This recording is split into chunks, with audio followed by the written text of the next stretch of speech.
This is Healthcare's Missing Logic podcast, episode number 143. Today, we start a 3-part series on how to become a thriving, resilient, and unstoppable or true healthcare leader.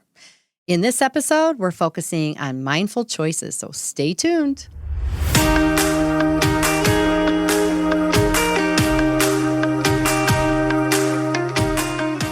Welcome back to Healthcare's Missing Logic podcast. This is the only podcast that shows you how to leverage polarity intelligence, an essential competency for healthcare leaders, and the missing logic in healthcare, so you can create healthy, healing organizations and become a thriving, resilient, and unstoppable healthcare leader. We are your hosts, Tracy Christofferson and Michelle Trosett. We've been best friends and colleagues for over 30 years. And during that time, we coached healthcare leaders across North America around how to create healthy, healing organizations. Today, we coach healthcare leaders and leadership teams to live thriving, resilient, and balanced lives, combat burnout, and create the best places to give and receive care. This podcast is for the unsung hero of healthcare, the healthcare leader. We want you to know we see you and we'll be here for you each week. In this podcast, we're going to challenge healthcare's industry norms, flip limiting beliefs, and share proven strategies so you can be your best self at work and at home, live and lead intentionally, and experience well-being and joy. We are glad you are here and look forward to sharing the journey with you. If you aren't totally convinced this podcast is for you, just listen to a few episodes and convince yourself. Welcome to another episode of Healthcare's Missing Logic podcast. This is Michelle and Tracy. I wasn't quite ready. She got us rolling, but that's all right. I'm good. Oh, Let's go. Do you want to start over? No, I'm happy to just be going. Let's just do it. It was an awesome day. Yes. And we got some fun stuff coming up for you. We do. Yeah. So, being a thriving, resilient, and unstoppable or true leader, you know what? It's possible. Mm-hmm. And it's possible right now. It is. And we've been helping people with that. So we want to share a little bit with you about what we've been doing. And we often get asked, how can it be possible to do that now when people are, stressed out, burned out, overwhelmed, in crisis mode, in survival mode? And there's a few things that we have learned over the years that we have put together in a framework, and we're going to do a 3-part series on it. It's called the Dynamic Balance Effect Framework. It's our first series. And it's our first series. So we're excited about that, too. And so over the next 3 weeks, we're going to share the elements that are a part of this Dynamic Balance Effect Framework. And we're also going to share kind of some of the things we've heard and learned over the last 2 years, 24 months, or more. By the time you listen to this. But our pillars are, pillar number 1 in the Dynamic Balance Effect Framework is mindful choices. And that's what we're going to be starting with today. And then pillar number 2 is polarity intelligence, which I'm sure you've heard us talk about before. And pillar number 3 is personal alignment. And there are a number of components in each of these different pillars that we're going to share with you and how really you can leverage them to become a true healthcare leader. Yes. And in this first episode, we are going to, of this 3-part series, we're going to engage in a dialogue about the key learnings we've had with leaders from across the country. And as Tracy said, we're going to focus on mindful choices. And this pillar encompasses how to live and choose from the principles or values that ground you in what matters most and provide the guardrails for your life. So it's a very important pillar. So we're going to talk about what helps you in making mindful choices, what we've learned personally about making mindful choices, and we've learned a lot, and what we've learned from others, because we're learning all the time, because we're so blessed to be engaged with people every week, and so we'll be sharing that as well. So that's what we're going to do this episode. Yeah. And so really, if you're a conflicted leader, right, then you're probably in survival mode or crisis mode. And we're hearing this from leaders every day. So if you're anything like that, then that's probably what you're feeling as well. And they're often feeling underappreciated, experiencing kind of strained relationships, Also experiencing maybe moral distress. And if you're experiencing those things, and we guarantee you're probably doing one or more of these things, sacrificing the time related to things that matter most, not carving out time to reflect on the experiences you are having, and also reacting to the circumstances around you. Are we right? Mm-hmm. You know, how can you make mindful choices and live from this, this place of principles that guide you, kind of the guardrails of your life, if you're not keeping what matters most in front of you? Yeah. And that's what mindful choices are all about. Mindful choices are being very aware of these things that matter most, that kind of can be the guardrails, and keeping them in front of you so that they can guide you, right? Mm-hmm. And so you need to step back, reevaluate, reconnect, recommit to those things that are most important to you and the principles that can guide and ground you and center you. Yeah. Okay. It's like that quote by Goethe, things that matter most must never be at the mercy of things that matter least. So this mindful choices pillar just keeps you grounded. But the challenge is, if you're like most healthcare leaders today, you don't feel grounded at all, right? You're running around, you're putting out fires daily, you're trying to manage an overflowing plate of competing priorities, and you're exhausted, and leaders are feeling depleted, and we know that. But we got a news flash for you on this first episode. Is being overwhelmed is a choice. Yep. It's really a choice. And that gets back to the name of the pillar, mindful choices. So when you are so overwhelmed and everything is just one more thing to do and you end up doing nothing, that makes your situation worse. So we want to kind of share with you what you can do when you're feeling like that and not live in circumstances. Yeah, so you're really making the choice to not do the things that are actually going to help you. Yeah. When you make the choice to be overwhelmed, you're just stuck in the overwhelm, right? Yeah. That's where your attention is, that's where your focus is, and being overwhelmed. And so you're making a choice not to give your attention to the things that might help you, like seeking time to gain clarity on what matters most. Now, you think, well, I know what matters most in my life, but you know what? As life changes, as circumstance changes, what matters most changes too. So stepping back and just reconnecting with that and just reevaluating what really matters most right now at the season of my life during these circumstances, it's really important. And it's a big help to making mindful choices. Base your decisions on what matters most and the principles and values that, you want to guide you. So if we're not making choices from that perspective, then we're just drifting. We end up drifting or making choices based on urgency or reaction versus thoughtful, intentional choices and responses to the things that are occurring around us. And then examine your beliefs and how they are the frame of your life, the lens through which you interpret everything. And there are times in our lives when our beliefs are not necessarily supporting us. So we're going to talk about beliefs, but really evaluating what, because everything you see and all your behaviors are based on those beliefs. And some of those beliefs are unconscious.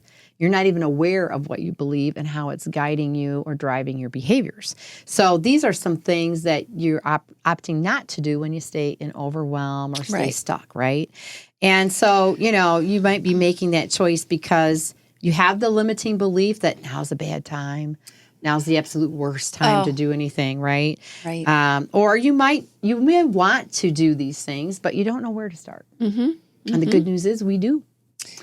We absolutely do, right? And that's what we're going to be sharing with you in this episode, where to begin and why now is the best time, right? Because you can't wait until you're totally adrift. That's not going to help you, right? The sooner you course correct, the sooner you get back on track, the sooner you're going to be able to be a thriving, resilient, and unstoppable leader. So, you want to be centered and be your best self and show up as the leader that you want to be. Yeah. Totally possible. And the first stop is pillar number 1, mindful choices. So we're going to be sharing the different elements that consist of this pillar and giving you different examples and why they are even there and some pearls of wisdom along the way. Yeah. So you ready, Tracy? I'm ready. Let's go. All right. So the first element of mindful choices is identity. Wow, that's a big lesson there. Ooh, this was like a slap in the face to me. Really. It was like a 2x4 to the, like, duh, kind of a thing, right? Yeah, and we're all adults, we're leaders. We hear that word identity. We've grown up with the word identity, but this is really a place where you start in mindful choices is, what is your identity? Who are you being? And we really teach through the TRU program, be, do, have as a model.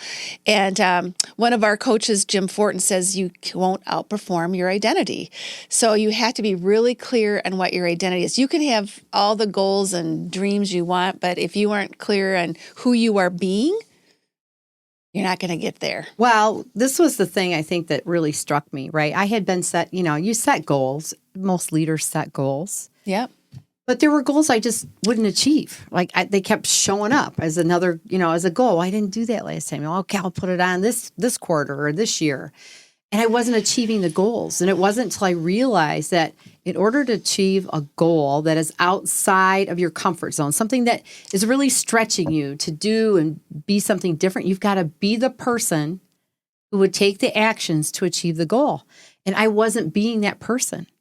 I wasn't embracing the characteristics of the person that would do those things to achieve that goal. So that's why that goal kept showing up all the time, right? Right. And that's what I mean. It was like duh, right? Like, so you've actually got to be the person who will do the things that will get you the outcomes that you want, or it won't happen. You won't outperform your identity, and that's what that means. Yeah, it does. So you stay stuck in the same space, right?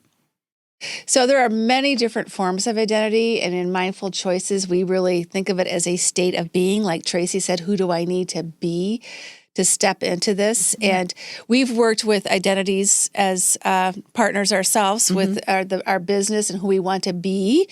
And so we actually even have them on coffee cups, which if you're watching on YouTube, you could see my coffee cup. But, so I am aligned.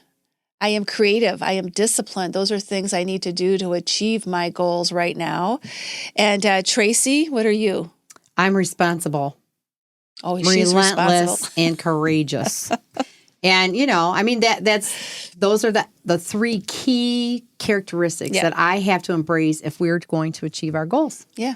And so then I own that. Now we have my coffee cups to keep them in front of us, That's right? So when I'm drinking my coffee, I'm like, I wasn't very well. The thing is, you're always responsible. You're 100% responsible for the outcomes you get, but I want to be responsible for the outcomes I want, not the ones I just get. Exactly. Yeah.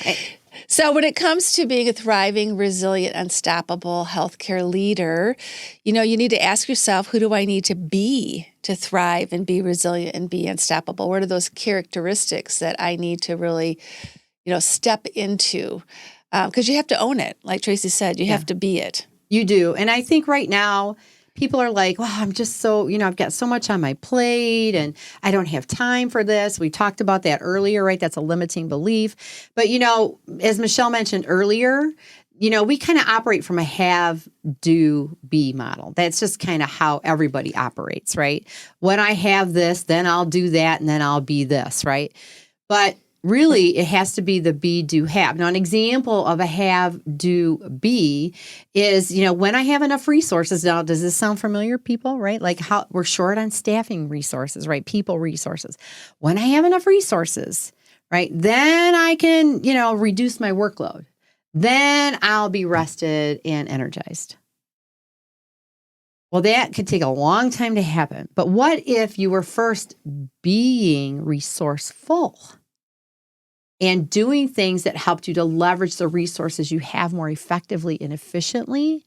And then you would, have the time to rejuvenate and rest and increase your energy. So can you see how just that subtle shift from when I have resources to if I'm being resourceful, really being resourceful, then I can have what I want, right? Versus waiting to have it to be what you want to be.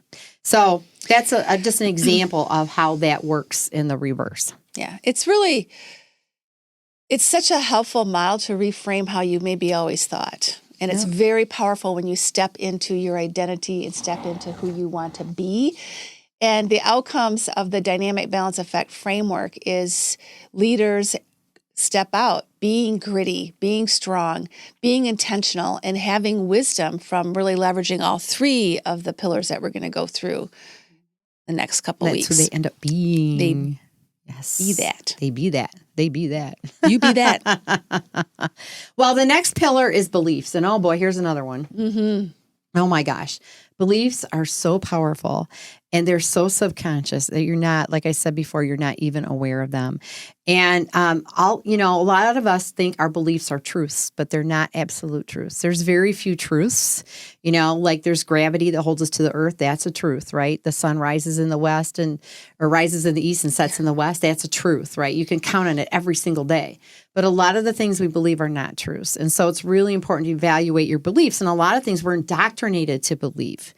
And it sticks with us our whole lives. And it becomes just ingrained as a part of who we are. And sometimes we don't even question what we believe, right? Mm-hmm. And so this is really an important thing to be thinking about, to evaluate, because it is the lens, it is the filter through which you see everything, and it influences how you interpret what happens around you. So it guides the stories you tell yourself. One of the stories, some people think the pandemic's the worst thing that's ever happened to us. Other people think it's the greatest opportunity that ever existed, that it's causing innovation and change that would never have occurred without it, right? So it's that filter, it's the lens through which you see and the beliefs that drive those thoughts and those feelings. And some of our beliefs are a little bit limiting. Yes, they are. They hold us back. Yeah. And what we want to do is shift from limiting to liberating. Liberating, empowering. Yeah. So a lot of leaders sometimes, again, because of the circumstances, they have a belief that, that I don't have a choice. This is just the way it is. And you can flip that into, I'm empowered to make any choice that I want, right? So it's just a matter of taking that belief and making it the opposite. Our leaders are servants, so we always have to eat last. And you can flip that around to, I have to take care of myself so I can take care of my team. Yeah. But you have to raise them to the conscious level. Well, that's because we've been indoctrinated, right? As leaders, to be right. a servant leader, to put the patients in the team first and always put, and then to put yourself last. And people don't even have to tell you these things, right? You are indoctrinated with it by the behaviors of others around you. Maybe the mentor that you had as you became a leader indoctrinated you with certain beliefs about how things were, how you needed to be. So it just happens on such a subconscious level. And the good thing is you learn most of your beliefs, which means you can unlearn them. Mm-hmm. And again, you can mindfully choose what you want to believe.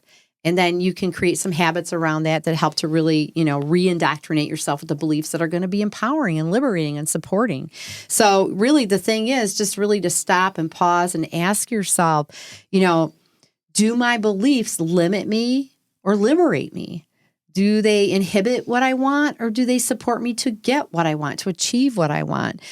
So really be thinking about that. Are any of your beliefs holding you back from the things that you want most in life? Yeah, then the next element in mindful choices is values. So it's really important, again, if we're going to make choices, we have to consider our values, right? Very important. Yeah, very important piece. Yeah, so there's a quote by Roy Disney that he says, when your values are clear to you, making decisions becomes easier. And this is all about mindful choices. So it's really important we're grounded in our values and we do know what matters most to us.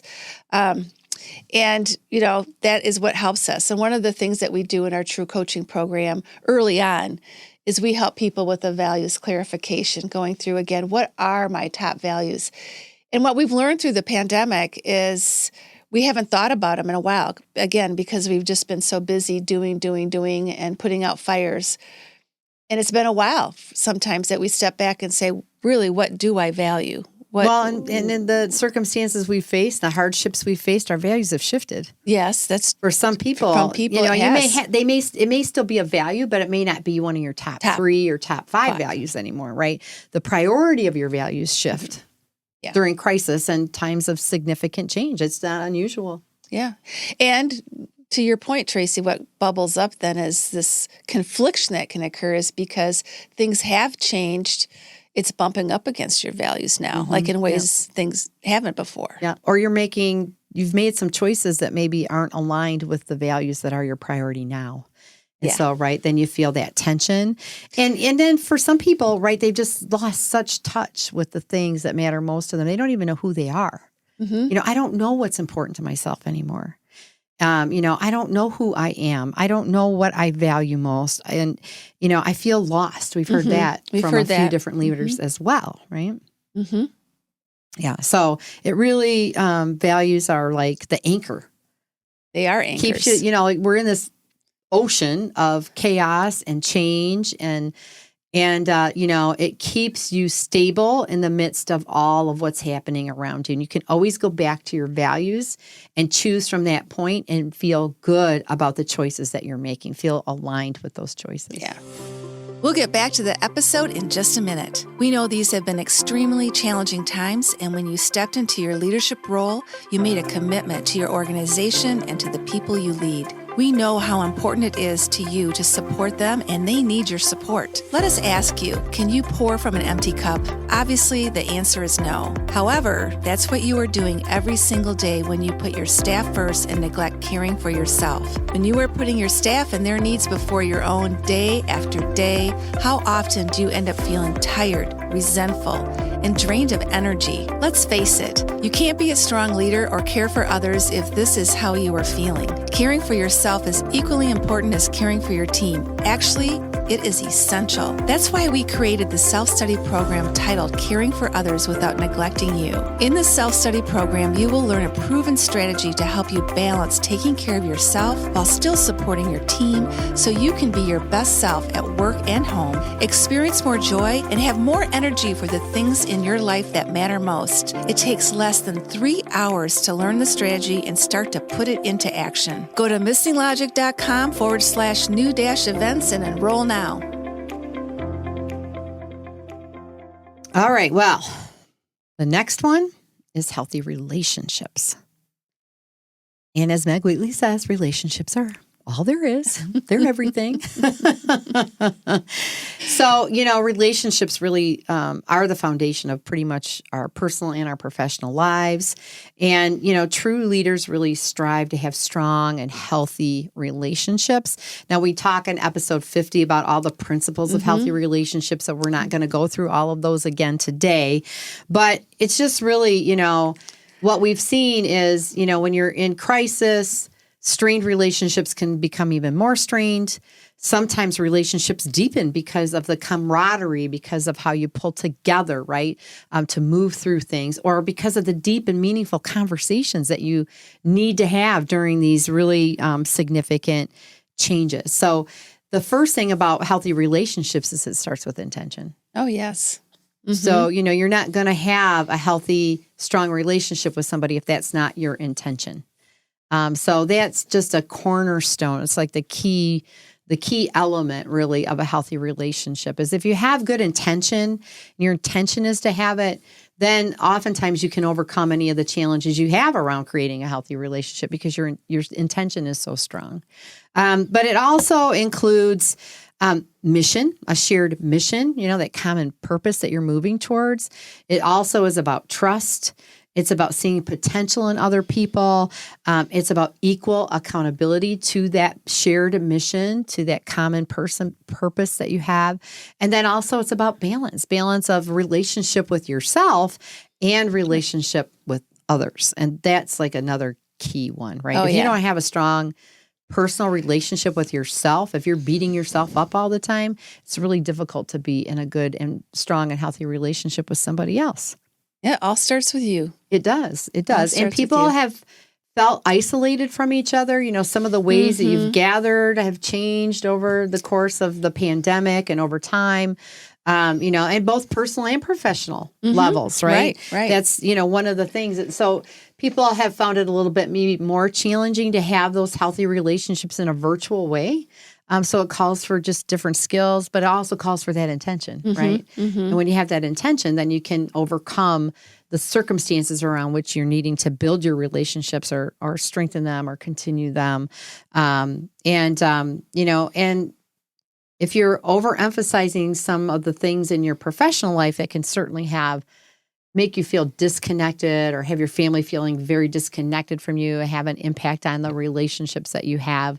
But again, with that intention and seeing the potential and having that common mission, you can just do a few things that will keep it strong and keep it moving forward too. So, Yeah, so true leaders are very intentional about cultivating healthy relationships. It's a priority. yeah. And it's They definitely make a priority. mindful choices about the relationships, right? So that they keep them strong. Yep. And then the last but not least is dialogue. So mindful choices, it involves conversation, both again with yourself, meaningful conversation with yourself and meaningful conversation with others. And that's really important because it helps you to gain insight. When you think about decision making and making choices, what's going to help me the most?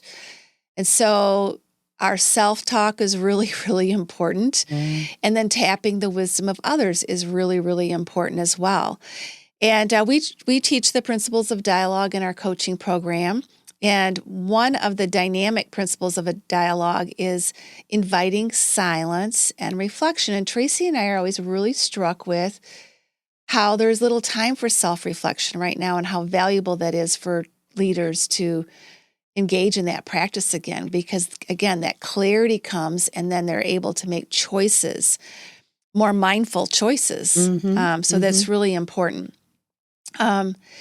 So Tracy, I think we were going to have you share a little bit about how you have used inviting silence and reflection into helping you make mindful choices. Yeah. So I think, we are going 100 miles an hour, right? And in your mind, I don't know, it's like 64,000 thoughts a day, right? Like it's an enormous number of thoughts that you have. And so one of the things that I had started to do was to do at least 30 minutes of silence every day, like either in the morning or later in the afternoon, but just to set my timer and do 30 minutes of nothing but silence. And I'm not listening to any music. I'm not doing anything. I'm just quieting my mind and just allowing myself to get quiet and to create a space to have my intuition show up, right? To have, it's kind of like just slowing down the chatter enough to hear maybe some of my intuitive messages to myself, to invite that in, and to remember, like when you're silent, it gives you a chance to really remember who you are, what you really want. So these things can come to you if you don't know because you're pushing too hard, right? Sometimes we're forcing things, and so you have to let the silence kind of let things come back to you and let the messages come to you. It's like downloads from the universe is what I call it. And then the other thing that I did recently is I just did a 2-day silent retreat. So I went to a place by myself and I was in silence for 2 full days. I didn't, no electronics, no phone calls, no TV, no books, no nothing. No Michelle. No Michelle. I sat in complete silence for 2 full days. And it's just a phenomenal experience if you make the time to do it. And I really would like to do it every quarter. That would be ultimately be my goal, would be to do this every quarter, because it just is just such an incredible experience of just reflection. It's just a lot of reflection and letting, your thoughts kind of come to you and being able to appreciate who you really are and the things that you've experienced in your life and the strengths that you've gained and the wonderful things that you have, and think about what you want in the future and just kind of let your thoughts flow and dream a little bit about the possibilities and about how far you've come and remembering all of that, and it is an incredibly powerful experience. So I would highly recommend it for anybody. Well, I think it's important to really remember that silence is part of dialogue. So it really does help you dig deep into to yourself, right? That whole self-reflection and that silence, which it's informative. It's just very informative. And thinking about your beliefs. Yep. What is it that I believe that got me here? Where did that ever come from, right? Like just even exploring that. Your values, what really matters to me. Those kinds of things. So it's really getting to all of these things in that quiet time and that silence. It's very powerful. And another dynamic principle of dialogue is balancing advocacy and inquiry. And again, we're going to take it back to mindful choices, that sometimes when you need to make a mindful choice, you might want to reach outside of yourself and really ask for help. Because that's the other thing that leaders who are burnt out don't do. Ask for help. And the way that we do this is a court of support strategy that we use with our coaching program. We actually have a court of support group now of leaders that have gone through our entire coaching program, our TRU coaching program. So this is a strategy where you can really advocate for what is on your mind, maybe a dilemma that you're in or a goal that you have.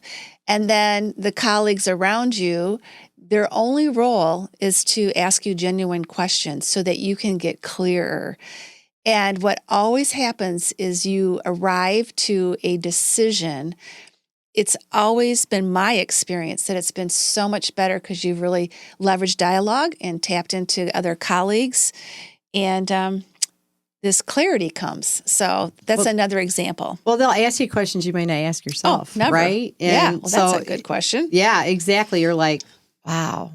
It just kind of takes you to another place. So it's just really, really important. And I think, too, the other thing is we get really transactional in our dialogue with each other, right? Mm-hmm. And just, here's what I need from you. What do you need from me? Like, know, and just kind of that back and forth kind of a thing, too. Any questions? Yeah, exactly. Right. And then the other thing is just being candid and being diplomatic. Oh, yes. And right now, right, that's really being called for, right? There's times to be diplomatic, to say what needs to be said, but in a very respectful way. But then there's sometimes, too, where you just need to call it out and say what it is that's going on, right? What you're experiencing. So those are another elements kind of dialogue, is leveraging that candor and diplomacy and knowing when to use both. Mm-hmm. And knowing that most of us use both on an ongoing basis, but you may have a preference. Mm-hmm.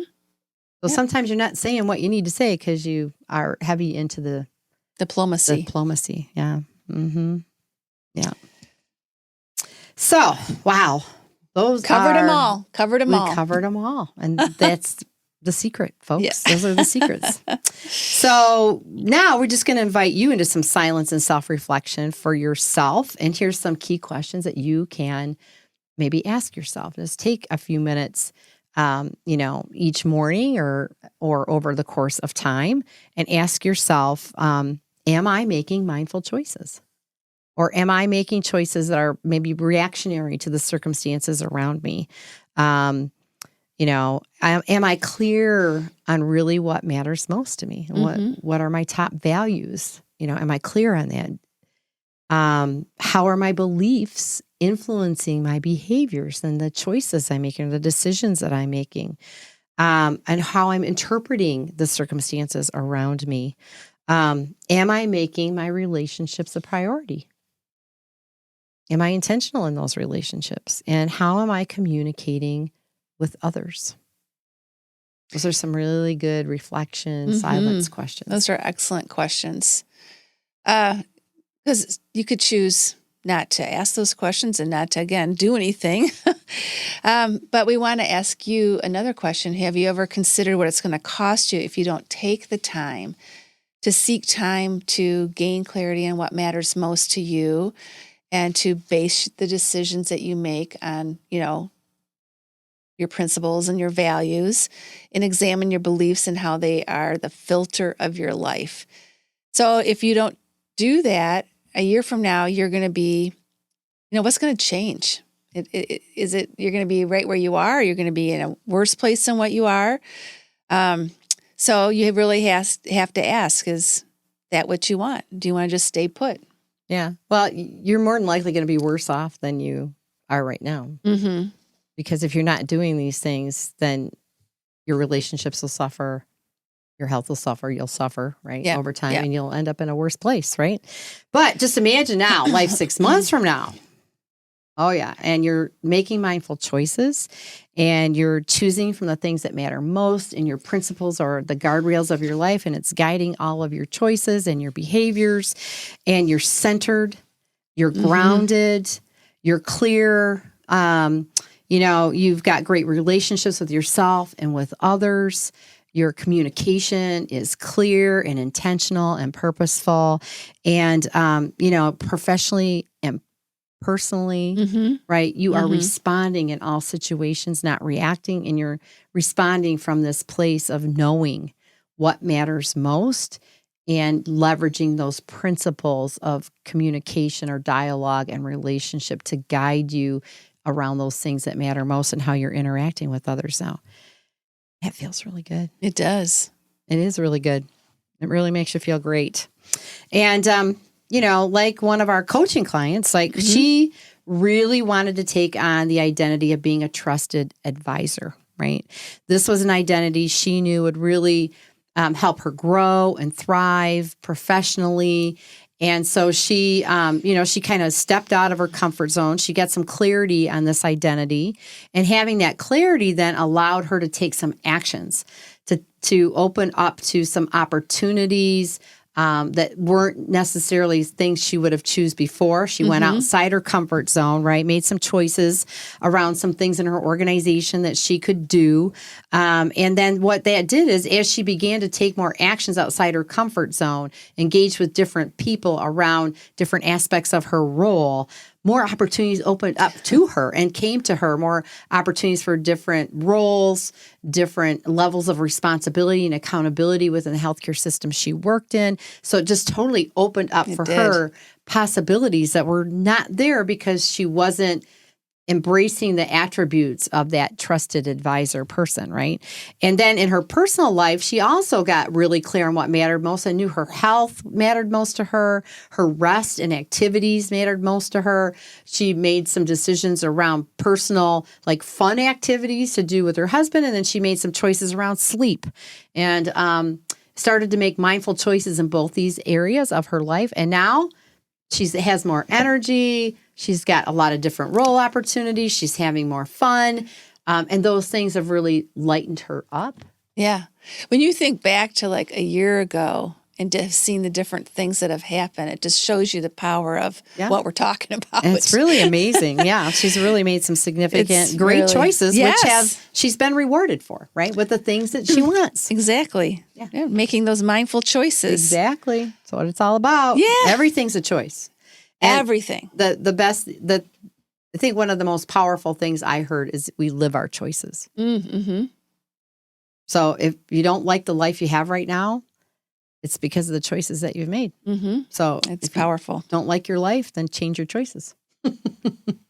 Make a mindful choice. Yeah. Well, thank you. Thank you for joining us for another episode of Healthcare's Missing Logic podcast. And we would love it if you would share your takeaways on our social media channels. We've got Facebook, LinkedIn, Twitter. You can tag us, #MissingLogic on your comments. And we don't want you to miss next week. Again, as we said, this is our first series. So next week, we're going to be back and we're going to dive into pillar number 2, which is polarity intelligence. And then the following week, we're going to talk about pillar number 3, personal alignment. So it's going to be great. Yeah. Come back next week. Be safe and healthy, and we'll see you next time. Bye.